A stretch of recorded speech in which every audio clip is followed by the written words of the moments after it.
That is a huge six. ये साल था 2010 का, जहां भारत और न्यूजीलैंड के बीच एक ऐसा मैच खेला गया था जिस मैच में न्यूजीलैंड के बल्लेबाजों ने भारतीय गेंदबाजों पर छक्कों की बरसात करते हुए मैदान पे तबाही मचा करके रख दी थी। आशीष नेहरा के आखिरी ओवर में 2 लगातार छक्के और फिर बैक टू बैक 2 चौके ठोककर कुल 21 रन इस आखिरी ओवर में बनाते हुए न्यूजीलैंड ने 315 रनों का एक पहाड़ जैसा टारगेट भारत के सामने रख दिया था। और ये विश्व क्रिकेट का वो दौर था जहां 300 रन तो कभी कभार ही बनते थे और इतने बड़े स्कोर को चेज करना किसी अपवाद के जैसा था। यही कारण था कि अधिकांश लोग इस मैच में भारत की हार को कबूल कर चुके थे। लेकिन भारतीय टीम का ये रन चेज किसी साउथ की थ्रिलर मूवी से कम नहीं होने वाला था। भारतीय टीम की तरफ से पुष्पा बन करके आता है एक ऐसा खिलाड़ी जिसने कहा चाहे कुछ भी हो जाए, मैं हरगिज झुकेगा नहीं साला। तो कौन है वो खिलाड़ी और कैसा था उसका चमत्कार, देखने के लिए वीडियो में आखिरी तक हमारे साथ बने रहिए। साथ ही इस वीडियो को लाइक कर कमेंट में जय हिंद लिखना भी बिल्कुल मत भूलिएगा।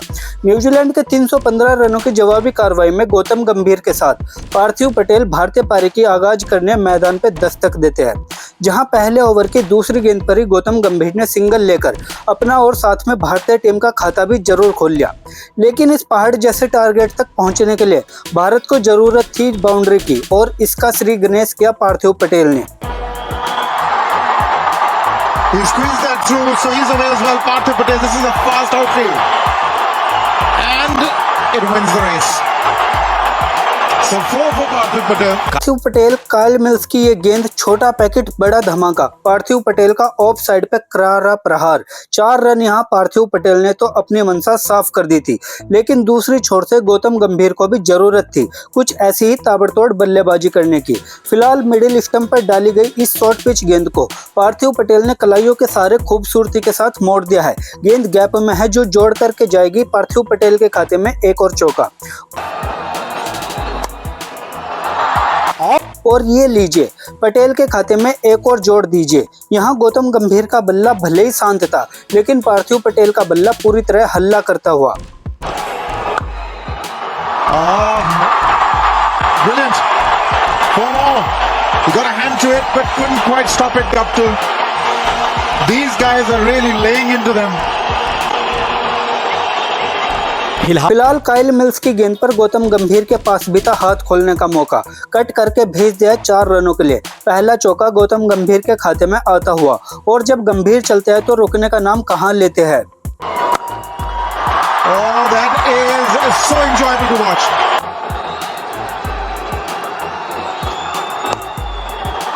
For more, there's nobody on fine leg. The man is in for the catch. Gautam Gambhir has just turned it, used the pace of the delivery to get successive boundaries now.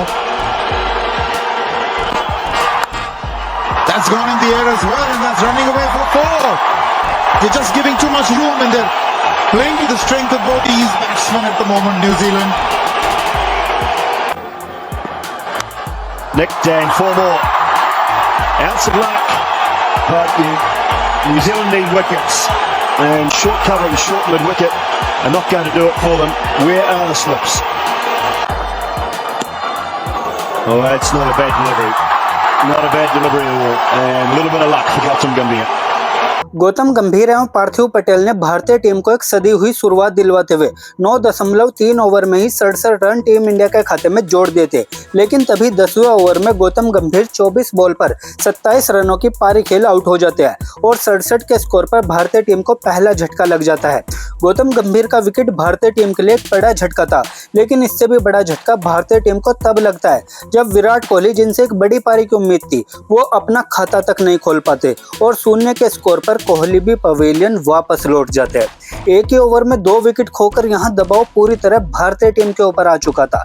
लेकिन फिर यहां से आगे युवराज सिंह के साथ मिलकर पार्थिव पटेल ने भारतीय पारी को संभाला और जीत की राह पर आगे बढ़ना शुरू कर दिया।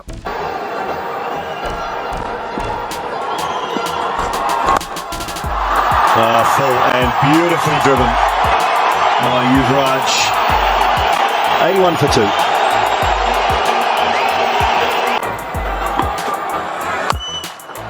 That's a good hit. It's gone the distance.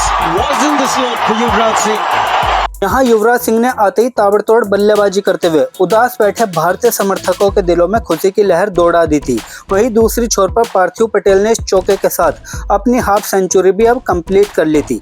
लेकिन तभी समस्या एक बार फिर से भारतीय टीम के ऊपर गिरती है और युवराज सिंह जो बेहतरीन बल्लेबाजी कर रहे थे वे 20 रनों की एक छोटी सी पारी खेल अब पवेलियन की राह पकड़ चुके थे। यहाँ समस्या आती है तो देखिए कैसे गुच्छों में आती है। युवराज सिंह के आउट होने के बाद पार्थिव पटेल उसी ओवर में एक बड़ा शॉट लगाना चाहते थे पर फील्डर को पार नहीं कर सके।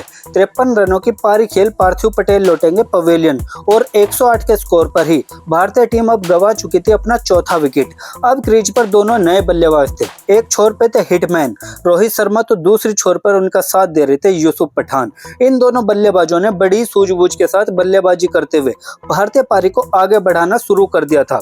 फिलहाल रोहित शर्मा ने चहलकदमी करते हुए उड़ा दिया इस गेंद को। आसमान में तारा बनी ये गेंद गिरेगी दर्शक दीर्घा में 6 रनों के लिए।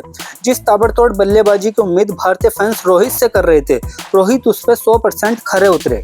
यहाँ एक बार फिर से रोहित के पास था हाथ खोलने का मौका, जिस पे ऑफ साइड पे हिटमैन ने जड़ दिया धमाकेदार चौका। 26 ओवर की समाप्ति के बाद अब भारत का स्कोर हो चुका था 134 रन 4 विकेट के नुकसान पर।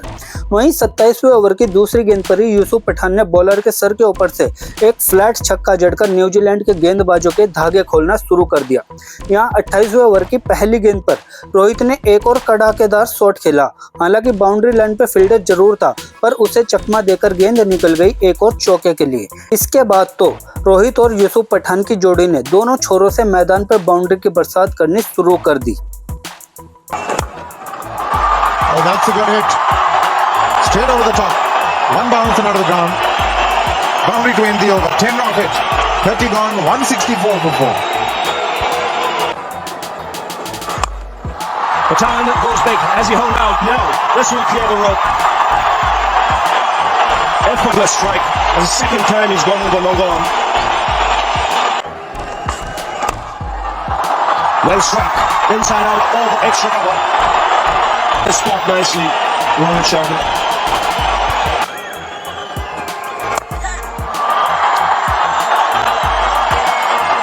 Splits the field. Yusuf Pathan और रोहित शर्मा ने न्यूजीलैंड के गेंदबाजों को तूफान का दर्शन करवाते हुए भारत के स्कोर को 186 रनों तक पहुंचा दिया था। लेकिन तभी घटती है वह घटना जिसने भारत की जीत की उम्मीदों को पर एक बार फिर से पानी फेर दिया था। 44 रन की एक बेहतरीन पारी खेलने के बाद रोहित शर्मा भारतीय टीम का साथ छोड़ चुके थे और रोहित के इस विकेट के साथ ही अब भारत की जीत का सपना भी टूटता हुआ नजर आने लगा था। लेकिन मैदान पर खड़ा था वह पठान जिसने कहा चाहे कुछ भी हो जाए मैं झुकेगा नहीं, आखिरी गेंद तक भारत को जीत दिलाने के लिए मैं लड़ूंगा। यहां से आगे यूसुफ पठान ने सौरभ तिवारी के साथ मिलकर बड़ी ही बहादुरी से न्यूजीलैंड के गेंदबाजों के साथ लड़ना शुरू कर दिया। देखते ही देखते भारत का स्कोर भी 200 रनों को पार कर चुका था। लेकिन अब भी भारत को जीत के लिए 84 बॉल पर 113 रनों की जरूरत थी।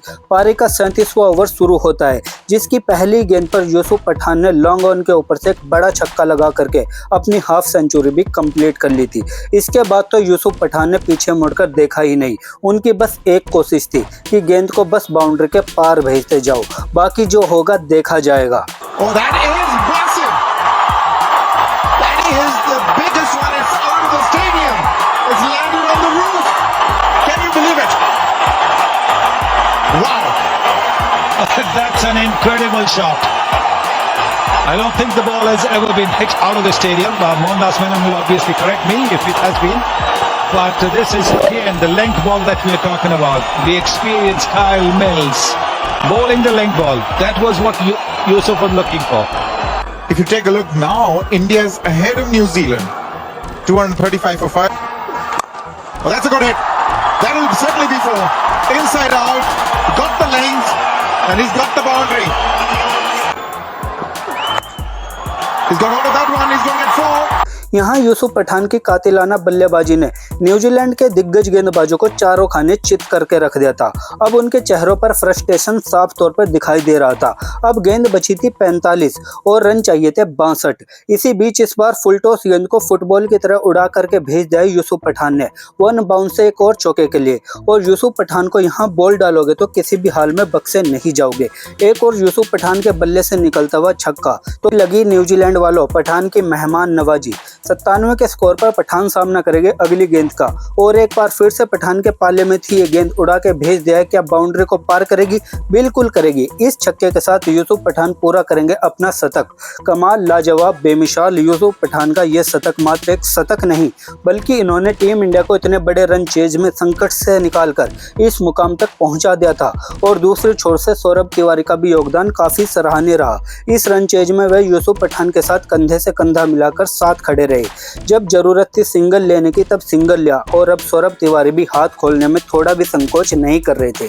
लेकिन इस मैच के रियल हीरो तो यूसुफ पठान थे, जिन्होंने इस सिंगल के साथ भारत के स्कोर को 315 रनों तक पहुंचाकर स्कोर को बराबर कर दिया। अब गेंद बची थी 8 और रन चाहिए था मात्र 1, लेकिन सौरभ तिवारी ने अगली गेंद पर एक विजयी छक्का लगा करके इस बड़े रन चेज में भारतीय टीम को विजय बना दिया। लेकिन भारतीय टीम के इतिहास की ये कहानी शायद यूसुफ पठान के बगैर अधूरी रह जाती, जिन्होंने गेंदबाजी में 3 विकेट तो लिए ही साथ ही बल्ले से भी धमाका करते हुए 96 बॉल पर 123 रनों की धमाकेदार पारी खेल भारत को ये मैच जिताया। तो यूसुफ पठान के यादगार मैच जिताओ पारी के नाम इस वीडियो पे एक लाइक जरूर दीजिएगा और ऐसी ही धमाकेदार मैचों की कहानियों के लिए हमारे इस चैनल को सब्सक्राइब करना बिल्कुल मत भूलिएगा। Thanks for watching this video. जय हिंद, वंदे मातरम।